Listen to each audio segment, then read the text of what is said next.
Jangan lupa subscribe di YouTube channel Metro TV News dan juga nyalakan notifikasinya. Kapolri membentuk tim khusus untuk mengawasi proses penyidikan kasus baku tembak antar anggota polisi di rumah Kadif Propam Polri yang menewaskan Brigadir Joshua. Salah satu unsur dari luar yang dilibatkan adalah Komnas HAM. Lalu akan seperti apa penyelidikannya dan akan bagaimana peran dari Komnas HAM dalam kasus ini? Kita sudah terhubung dengan Komisioner Komnas HAM BK Ulung Hapsara. Selamat siang Pak BK. Selamat siang Mbak Naila, salam sehat. Ya, Pak BK, pertama-tama yang ingin kami tanyakan adalah apakah Komnas HAM sudah dihubungi secara langsung dalam hal ini untuk dilibatkan dalam investigasi kasus baku tembak antara dua anggota kepolisian ini, dan dikatakan Kapolri barusan bahwa Komnas HAM ini dilibatkan sebagai unsur dari eksternal, Pak BK. Ya, sampai siang ini kami belum mendapat surat resmi atau komunikasi resmi dengan pihak Polri terkait pelibatan Komnas HAM dalam pengungkapan kasus meninggalnya Brigadir Joshua seperti yang disampaikan Pak Kapolri. Jadi kami masih menunggu detail seperti apa pelibatan yang diharapkan oleh teman-teman Kepolisian Republik Indonesia dari Komnas HAM.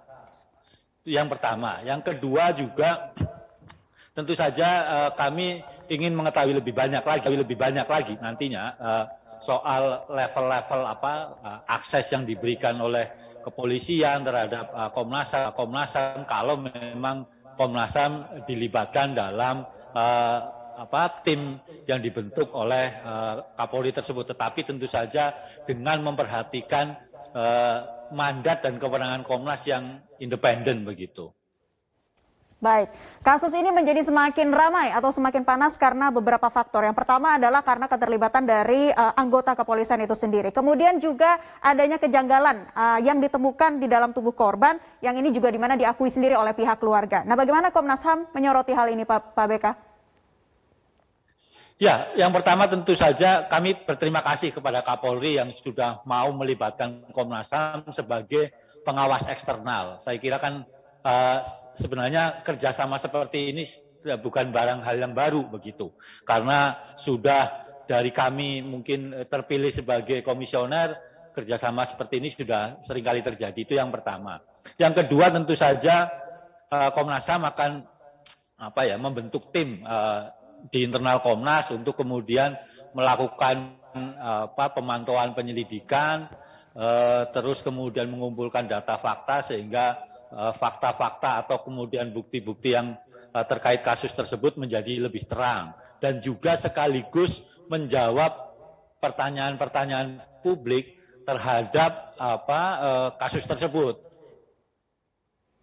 Baik, Pak BK, lalu apa saja yang akan diutamakan oleh Komnas HAM dalam penyelidikan kasus ini?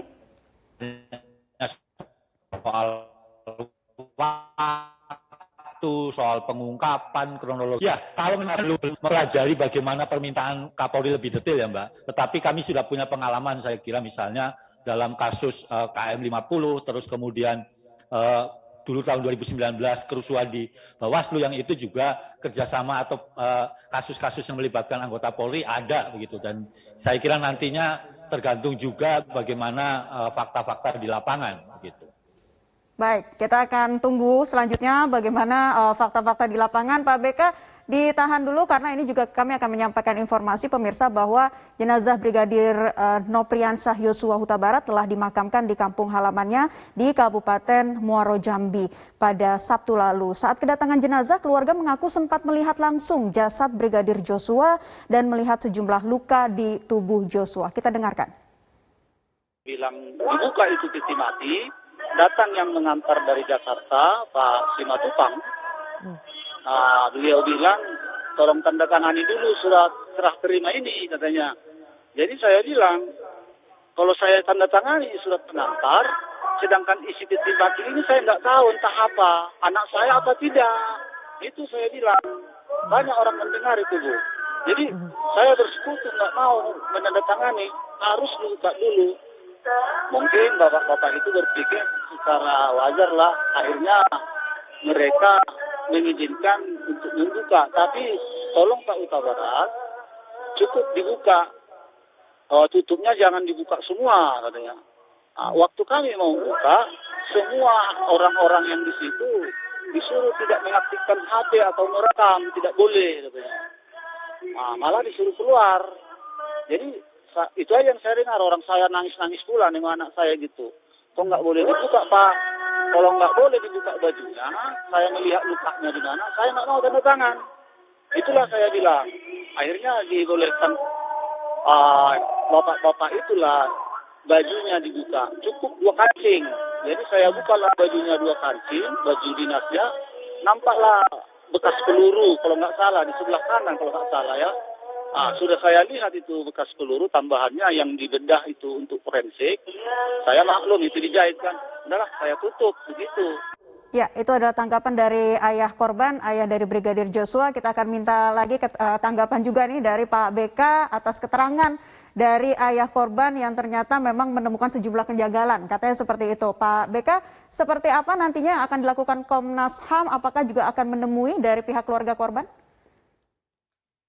Ya, itu yang jadi concern Komnas. Saya kira kan bukan hanya korban yang harus dipenuhi haknya, tapi juga soal keluarga korban harus juga dipenuhi soal transparansi dari kondisi korban, terus kemudian nantinya seperti apa keterangan medisnya, dan yang lain sebagainya. Karena apa? Terang peristiwa kan bukan hanya soal kronologi peristiwanya, begitu ya. Tetapi juga bagaimana juga hak-hak korban dan keluarga korban dipenuhi dan dipulihkan. Serta disitulah kemudian juga bagaimana negara bertanggung jawab. Pada titik itu saya kira apa yang tadi disampaikan oleh keluarga korban tentu menjadi bahan bagi Komnas HAM untuk mendalami lebih jauh lagi, begitu.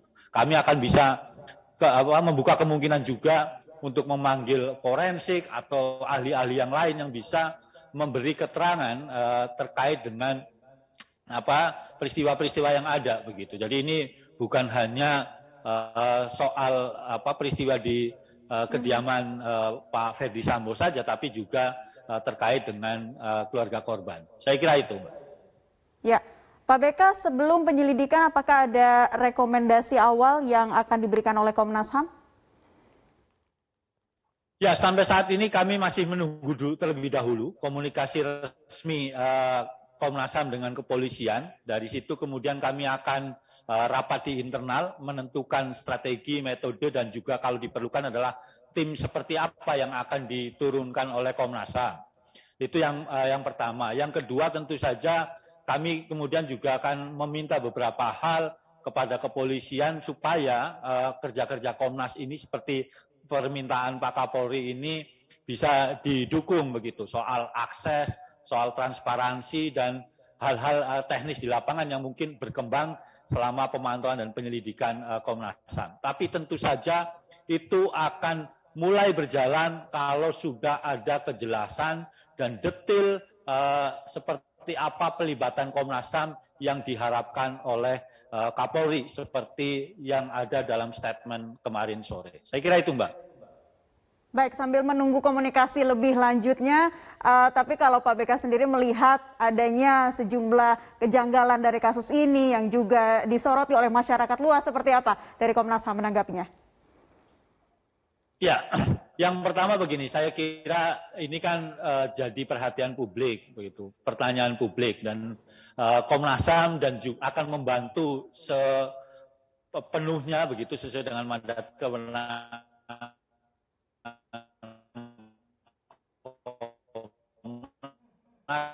supaya peristiwa menjadi lebih terang. Itu yang pertama.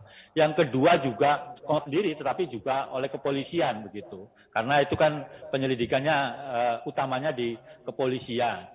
Yang terakhir adalah tentu saja ini menjadi sorotan karena kinerja kepolisian yang selama ini meskipun ada perbaikan di berbagai tempat, tetap saja ada kekurangan-kekurangan, ada di rumah seorang jenderal, begitu. Dan ini sorotan publik saya kira harus segera dijawab dengan penyelidikan yang objektif, kemudian transparan, akuntabel, sekaligus juga pada nantinya proses hukum yang adil dan transparan, misalnya pengadilan dan yang lain sebagainya, harus juga berjalan sesuai harapan masyarakat. Saya kira itu, Mbak. Ya, itu tentunya yang diharapkan oleh masyarakat supaya kasus ini juga menjadi terang benderang begitu ya, dan keterlibatan dari unsur eksternal bisa juga memberikan hasil yang semaksimal mungkin. Terima kasih Komisioner Komnas HAM Pak BK Ulung Hapsara sudah bergabung.